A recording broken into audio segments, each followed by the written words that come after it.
I don't know whether you've noticed, but the lottery has been in the news locally in the last week. Are you aware of this? 2 women, I think from New South Wales and Queensland, who between them shared $200 million. Do you think winning the lottery makes life better? Well, it turns out that it does. Winning the lottery does make life better. Now, most people do believe the opposite. Most people believe that winning the lottery is actually destructive. But there's a reason why we think that. And I have to say, as I was researching today, I thought exactly the same thing. I thought winning the lottery was destructive. But here's the 3 reasons I discovered. First of all, the media focuses on what is negative. We love the story of the lottery winner who goes bankrupt. And so that is what is put out in the media for us to see. Much more interesting than the lottery winner who lives happily ever after. Negativity sells newspapers, as they say. There is a commonly held statistic that 70% of lottery winners eventually go bankrupt, but that is false. That is false. It is based on a piece of research, but that research has been misinterpreted. That's the second reason. The third reason why most people think that lottery winning is destructive is envy. Because it's much easier for us to accept someone winning the lottery when we think that lottery winning is a destructive thing.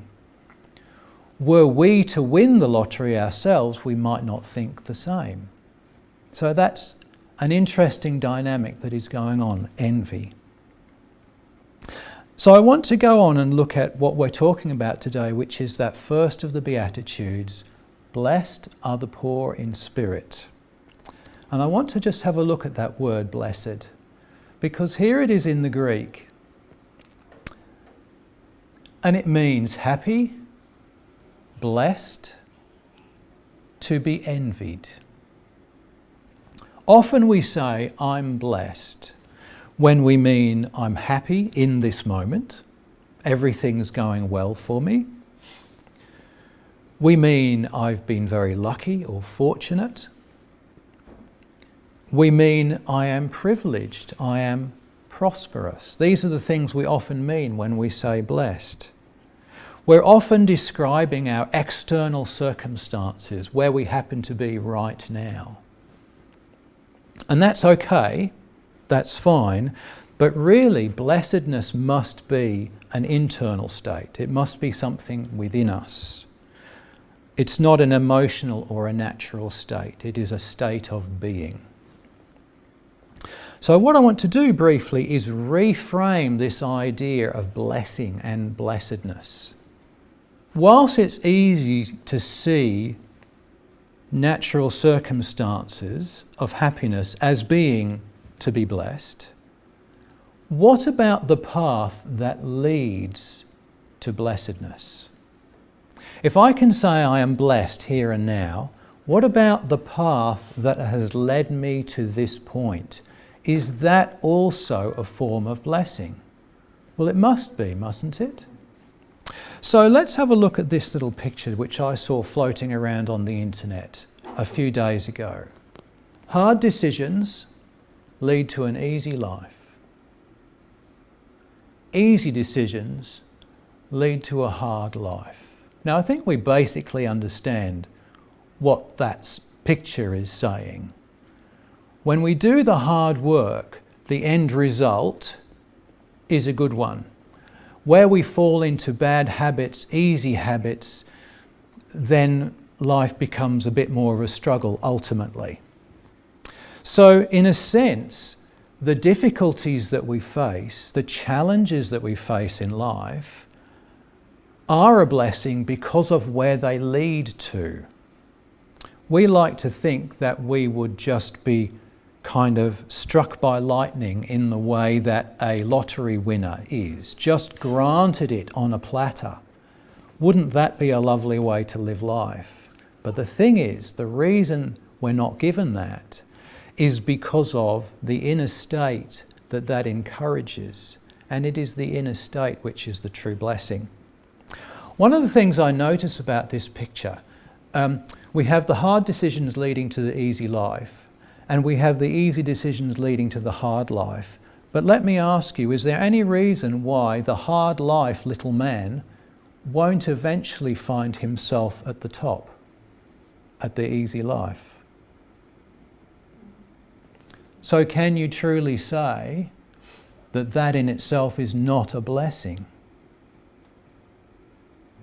This is where it's useful just to reframe what we mean by this idea of blessing. The Lord, as it happens, seeks to bless us. I love this little statement from the teachings about the intent of the Lord to bless us. He wishes to make our life enviable. Now, when we talk about blessing, we often think about the end result, but the Lord is working with the path to get there. In the word, in the external sense, blessing means being enriched with all earthly and bodily good. But in the internal sense, blessing means being enriched with all spiritual and celestial good. A blessing which neither does nor can possibly exist unless it comes from the Lord. So, the Lord aims to bless us, but why doesn't He just bless us externally? Why doesn't He just make us all lottery winners? One of the really interesting things about that is we get so fixated on the end result that we forget the blessings that we pick up along the way. One of these articles that talked about the lottery winner talked about those who decide not to give up work. Many people do. They say, right, I've won all this money, I don't need to work anymore. But there are a significant number who say, no, I'm not going to give up work. For some people, work provides a sense of purpose and identity. Quitting your job could lead to feelings of isolation, boredom, and depression. So there are so many other blessings to be picked up along the way to what we see as the end goal. But they're all part and parcel of what the Lord gives us, and we would miss out on those. There's also, as I mentioned before, the fact that it is the internal condition that the Lord is seeking to manifest within us. It's not the external stuff that we call blessings, it's what is within. The Lord provides the good who accept His mercy during their time in the world with such things as contribute to the happiness of their eternal life.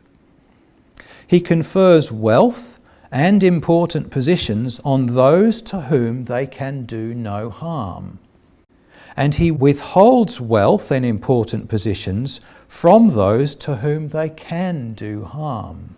To the latter, nevertheless, during their lifetime in the world, He imparts the ability to be glad with a few things instead of important positions and wealth, and to be more content than those who have wealth and important positions.